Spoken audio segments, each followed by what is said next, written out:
আসসালামু আলাইকুম। কি অবস্থা তোমাদের সবাই? আশা করি অনেক ভালো আছো। তো আজকে অনেকদিন পরে আসি সেটা নতুন ভিডিও নিয়ে। তো ভিডিওটা কি নিয়ে হতে যাচ্ছে তা তো টাইটেল এবং থাম্বনেল দেখে বুঝে গেছে। তো আমি একটা নতুন পেজ খুলছি। পেজটার নাম সাগর হোসেন সাকিব। তো মাত্র খুলছি, তো যার জন্য ফলোয়ার 17 জন আর লাইক 16 জন। তো তোমরা তাড়াতাড়ি গিয়ে পেজটা ফলো করে আসো, আর যারা ইউটিউব সাবস্ক্রাইব করো না তারা সাবস্ক্রাইব করে দাও। তো দেখতেছো এখানে এই ছবি দেওয়া থাকবে আমার, ভিডিওগুলো দেখাই গেছিলাম তোমাদেরকে। এখানে শর্ট ভিডিও ছাড়ি, সিনেমাটিক। তোমরা দেখো।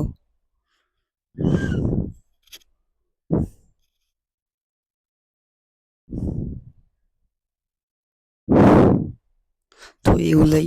তো আজকের ভিডিওটা এই পর্যন্তই। ভালো লাগলে লাইক, সাবস্ক্রাইব করে পাশে থাকবে। তো আজকের মতো আল্লাহ হাফেজ।